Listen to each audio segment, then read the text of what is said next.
Thank you. Thank you very much. Trying to keep within the theme of innovation after our economists talked. Should we all go to cash? What do you think? But one thing is sure is that we're going to have a lot of volatility, and this can be a bit of the theme here. Is how do you manage volatility? And you know, as I was listening here, not much has changed over many years. I started in the business in 1970, and as I look back over those many years, the story's the same economically. You have a lot of macro factors going on. So today I'll give you just a bit of a overview of who we are, a bit of our opinion on the economy, and talk a little bit about the investment opportunities. You know, as I said, my experience goes back to the 1970s. We talk about the economy today. The first time I was in Hong Kong was 1968. Anything changed since then? Think about that. Think about how this world is changing. And back then, were there investment opportunities? You bet. Was there a lot of volatility? You bet. When I started in business, the market was 1,000 on the Dow Jones, and it quickly went to 500 and some odd points. Welcome to the business. And then literally went back and forth over the next 12 years. And in that period, there was a lot of volatility, of course, but there was still a lot of opportunity. Roy talked about innovation as part of the theme here. The options market began in 1974. How do we manage risk? Things like that. What I learned back then is when I was in graduate school, I studied convertible securities. So what I started doing in the 1970s was convertibles and how to manage risk using convertibles.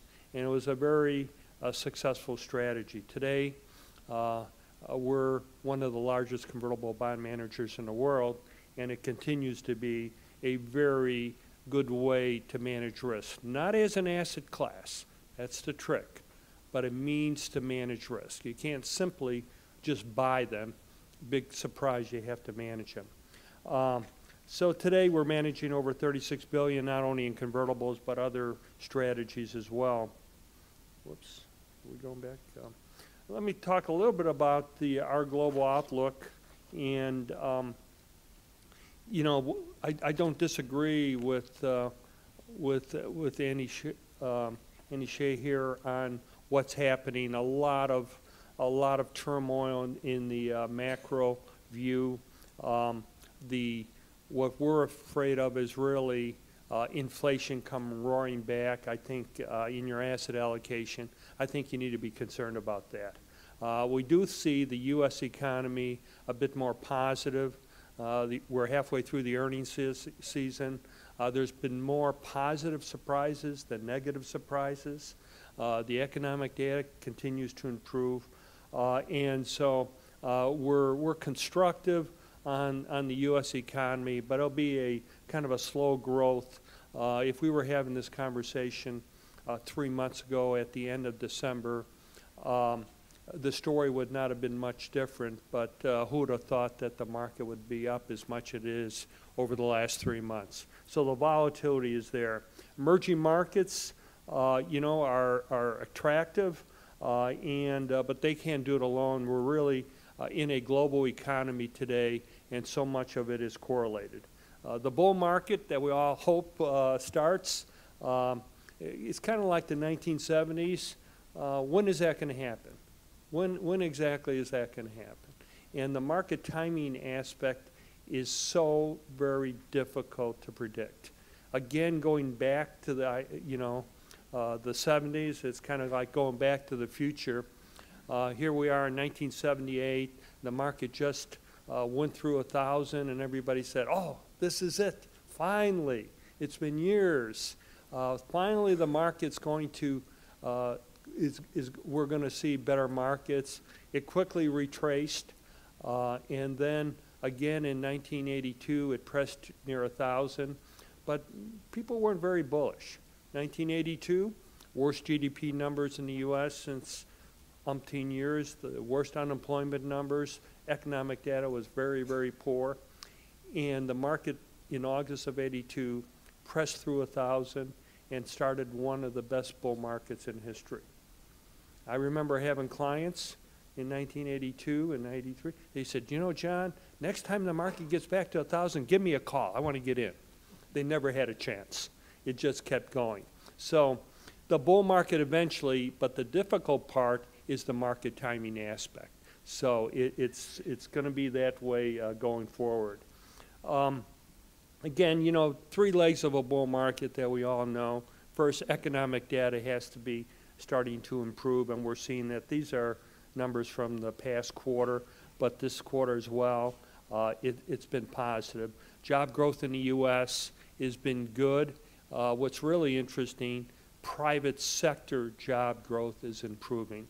And again, I agree with the economist Andy here. We need to grow the private sector, not the public sector. So that's been positive. Is there liquidity available? You bet. There's so much money sitting on the sidelines right now. If you look at the flow in the U.S. of mutual funds, it's been all to the bond markets. Everything is in the bond market.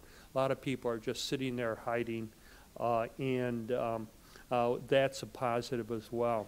If you look at valuations, we're seeing valuations still, even though we've had this nice quarter in here, valuations are still pretty constructive in here going forward. So we do have three legs of the bull market here, but with the economic, you know, kind of come and go, fit starts, this type of thing, it'll probably be slow going. The volatility factors, every good market climbs a wall of ore, we know that, and there's plenty of volatility factors, the political uncertainty. I'm feeling a little bit better politically here. I think there's some traction here in the U.S. I think they're very concerned about the debt load. I think it's getting the traction. Also about health care, which is a big factor as well. So maybe we'll see. That's one of the huge risk factors going into the end of the year here. I think from an investor perspective, I think you need to think a little bit longer term. What we see, and as you probably see as well, every time we have a spike down in volatility, people are bailing out, and you know, a lot of people bailed out of the markets last fall in the U.S., and now they missed this whole rally. Now, when do I get back in? When do I get back in? So you got to look at valuations. You have to think longer term and think through some of this this volatility. They are hiding in fixed income, but is that really safe?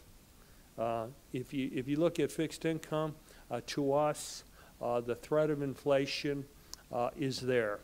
The way governments have always gotten out of these high debt loads is to inflate. And that could come with a long-term rates going up dramatically in a very short period of time. I think a lot of people think that the long-term rates will gradually go up, and this way they can gradually redo their asset allocation. But in fact, what typically happens is there's an event, and you can see long-term rates go up very dramatically in a very short period of time. There's other places to be than the traditional government bonds. And what's interesting about this is the equity markets today has already priced in inflation. If the equity markets were trading to the 10-year bond rate, they should be trading at 30 times earnings today. So the equity markets already have priced in inflation, whereas the bond markets have not. Just some longer-term trends. This is, you know, the emerging middle class all over the world. We all know about that. We can see how that's changing. This is a very positive long-term trend. And really what it talks about from an investor point of view is middle-class consumption. What we do in investing is look to see where the consumption around the world is occurring. And we want global companies that are tracking that middle-class consumption. So this is changing dramatically, and of course this makes it kind of look like it's the same, but it's growing tremendously. And one of the things that we continually look at are global companies that are accessing middle-class consumption all over the world. The investment opportunities, again, equities, we think remain a very attractive asset class. To us, growth equities are very attractive in here. Dividend stocks are fine, but growth equities, we think, are very undervalued, not only in the U.S., but globally. High quality, high yield is probably the best place we feel to be in the bond market. And again, diversified global business, being able to access businesses all over the world are there. And then, of course, the emerging market is the middle class growth. We expect volatility to continue, obviously, political, what's going on in Europe. You know, it's just amazing. You know, it just doesn't look like they're really going to get their act together.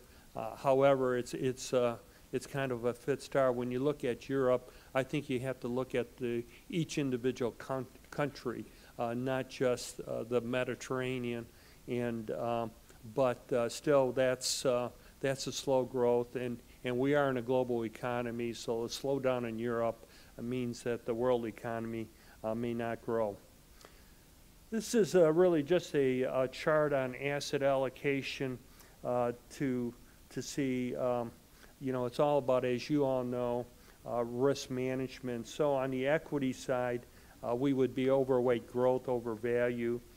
Emerging markets, it's interesting, we now put that in a core holding, whereas most or many people create emerging markets as more tactical, say in the U.S. But using, as we've done in our emerging market, we use a lot of convertibles in there to dampen some of the risk. The higher risk emerging markets to us are still very tactical. The low volatility equity is really convertible strategies. We think that dampens the volatility. The history of that, it's got a beta of about 0.70 for over many, many market cycles.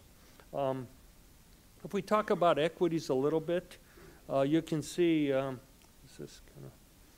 can see over here on the 90s here, that's the recession. This is growth to value. And what you see happening in the down markets is a consolidation of the PEs, or growth to value, looks very much the same. And when you think about that, a value stock typically has high revenue streams, but relatively flat, where growth has increasing revenue streams, right? So in recession periods, like we are right now or coming out of it, the market tends just to look, it can't look beyond its nose. So if we're looking at the earnings seasons, we're looking at the earnings seasons for the next 2 weeks. We're not looking at earnings out next year, 2 years, 3 years out. So what happens, I think, and what my experience have been, is that as the investors become more comfortable with economic growth, they tend to look further and further out. They start, okay, I feel comfortable this quarter, next quarter, what about next year, 2 years out? When they start looking at that, then all of a sudden, growth opportunities look very cheap today because they have increasing cash flows that they're discounting back. And when you see that happen, as you see here in the 90s, you'll see the increasing PEs between growth and value. And of course, the big peak is the tech bubble. But even the difference, even, you know, not that we expect that to occur again, but the increasing PEs between growth and value doesn't mean growth beats value by 2 percentage points or 3 percentage points. It beats it by a lot. So in these markets, just like today, you're not paying a premium for growth. So the question is, when does this happen? And the answer is, I don't know. But when it does happen, you better be prepared before the event, not after the event. So in the asset allocation, we're favoring growth companies. And as we look at it, not only in the U.S., but global growth companies are priced very similarly around the world. So we think that's a place to go. In fact, this is on the different sectors. As you look at the different sectors, you can see that the only ones that are priced above the average right now, as you would expect, are utilities and telecom. All the others are below average. We got an award, so I wanted to make sure we get a little commercial in there. This is our global equity product, and we're proud of that. And the low volatility equity strategies of convertibles that we cut our teeth in back in the 70s. When I was doing convertibles back then, I guess it's innovative. There were no convertible indexes to speak of, or not much. I was a bit of a maverick. It's very interesting. We went from the 1970s through the 82s. I was doing convertibles. It really allowed me to set up my business. And in 83, 84, guess what?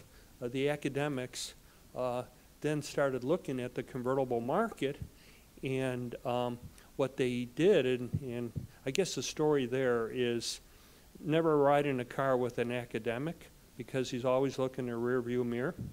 So what they did is they looked back and they said, you know what the best performing asset class was between the 1970s and the early 80s? Convertible securities. And all of a sudden, we have to create indexes, we have to create all these things in them. But at that time, we were well established, and it continues to be in a sideways market, as we did have in the 1970s and early 80s. If you think about if it's managed well, if you can get 2/3 or so of the upside, everything in the market goes down, and you only take a 1/3 hit on the downside, and the market does this a lot over the years, you staircase up. Your principal value, portfolio value staircase up, and that's really the beauty, we think, about low volatility equity strategies, and we think it's a substitute between trying to do, say, fixed income and equity. You can't achieve the same results. On the high income side, we stay away from the governments in here, long duration bonds. We really are looking at the mid sectors. And what's really interesting about the high quality, high yield area or the mid credit sectors, you can get almost a 7% coupon in here, and your duration's only out 5 years. And the history of this part of the market is, as rates went up, the spreads actually came down, so you didn't have the principal loss. And then you had lower duration, so you could adjust to that pretty well. So with that, try and keep you on track here. Perfect. John, thank you very much.